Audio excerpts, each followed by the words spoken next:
Hello again and welcome to this week's edition of Hockey Zone. In Brisbane, we not only produce great players, we also produce great umpires. And it's in this capacity that Adam Kearns is off to the World Cup and the Commonwealth Games. When and how did you get into being an umpire? Okay, so Dad used to manage the umpires in Penrith when I was a very young age. I was about the age of 8, I think, umpiring an under 11 semi-final. Didn't know it was a semi-final until they reached full time and had to play extra time and I was about to walk off. And then after that, it wasn't until I was about 18, 19 up here in Brisbane, someone saw me umpiring and said, do you want to go away to national titles? And for me, I never had a rule book at the time, so it became a little bit second nature because of my playing. I used to blow based on instinct and it just sort of went from there.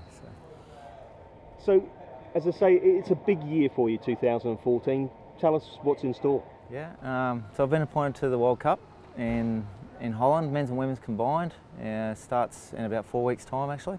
So end of June through to, end of May through to early June. And then following that, Commonwealth Games is 5 weeks later, so I've got a pretty big 3 months ahead. I travel with the team to England en route to Holland. So we've got 2 tests, 24th, 25th of May in England, and then we travel across, so yeah, massive year ahead. And what sacrifices have you had to make to achieve this? At home, I've just had a young baby, so there's a pretty huge cost there, just time-wise.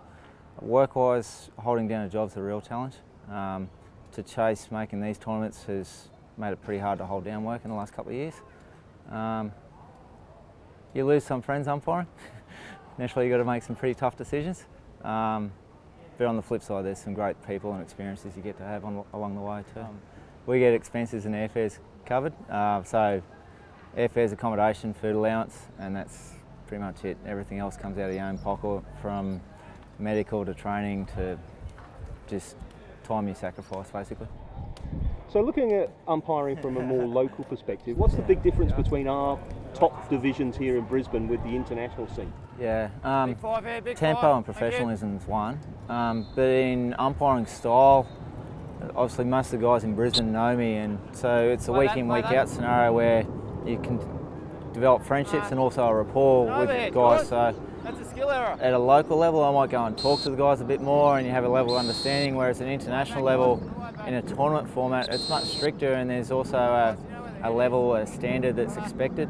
So some of the lesser discipline you might get at a local level will never happen at an international level.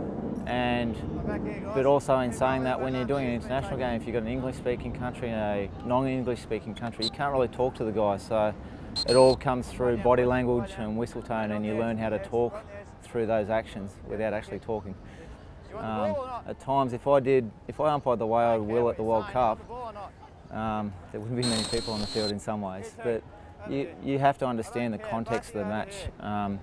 And so I don't like to be too strict here. You need to, one, set a level because people know I'm at that level. So if you're Jamie Dwyer, you don't play at a lesser standard because you're Jamie Dwyer and you're only playing Brisbane, and the same applies to me. So I need to give the respect and set the right standard so that other people and younger umpires that are watching are still getting to the right standard and know what that is.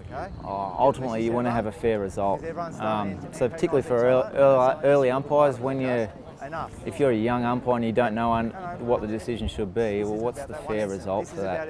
Once you start to get to more skilled as an umpire, you can actually enhance to create a great spectacle of the game. Through some of the things you manage by setting standards early, but then allowing, like you say, flow and safety. If you've set that standard early, the players know that they can do that. And then at a top level game, if I can have a flowing game that you've managed well, that's probably the best thing we can do as an umpire. What are the best and what are the worst things about being an umpire? Worst, it can be really lonely at times, both on the field and off the field. You might umpire a really good game of hockey technically from an umpiring point of view. No one's going to be happy with you and no one wants to talk to you, and you've got to be pretty thick-skinned to get through that. Also away from the field, the training, everything I do it's alone, so motivation's sometimes hard. The best things, the experiences you get, and often it's the trips that you do. It's not about the actual hockey you've done, it's the people you meet.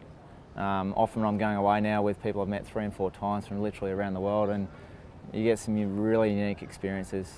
Going to Zimbabwe, you go to Argentina, go in the middle of India and have police escorts to and from games and all that sort of crazy stuff that goes on that you wouldn't hear in Australia.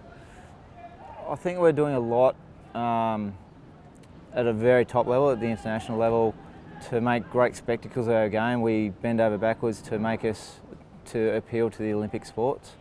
So technology-wise, we're doing a lot in that sense to go that way. What worries me is that our local level becomes a very different game of sport to what the top level is, and I think that's a dangerous thing. So that's a really big concern. So what do you see as being the remedy?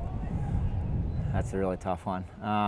Obviously for our sport, our funding for most countries is based off being in the Olympics, so that's a major key factor for us.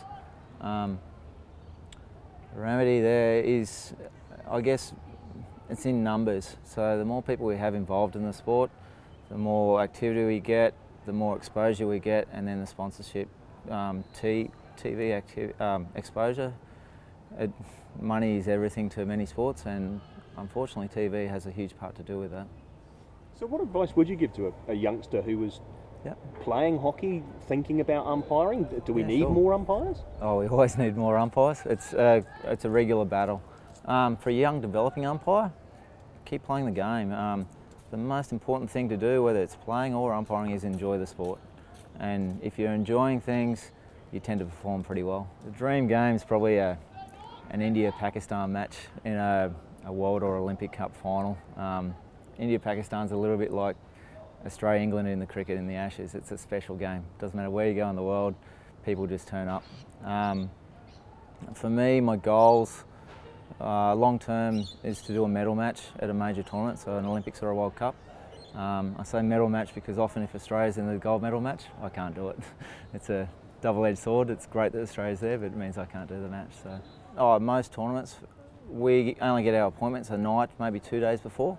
So we get assessed just like players do. We have umpires, managers who debrief us after every match. If you have a bad game, you might sit out for a few days. If you're going well, you tend to get better games than others. Everyone has goods and bad tournaments, just like players do. So, yeah, ultimately, I still want to, even though it's my first major tournament being the World Cup, I still would like to aim for a semi-final, something pretty big. Adam, as an umpire, do you think you see the game of hockey differently? In many ways, yes. I spent 12 years playing A grade, with, as many people know, with East. Once you start umpiring, you start to see the game in a bigger perspective than just your lone club area. So many of our players are very, very passionate. My first ever trip overseas was with international touring team. At the start of the tour, a lot of the players only knew me as an umpire, and many of us had butted heads. Over the course of the tour, we travelled together, we roomed together. People started to see me not as an umpire, but actually as a bloke just like them. Enjoyed the footy, had a good time, etc. And that's probably the perspective I'd like to see people understand us as umpires, that we're just another person out there who enjoys the sport just as much as everyone else.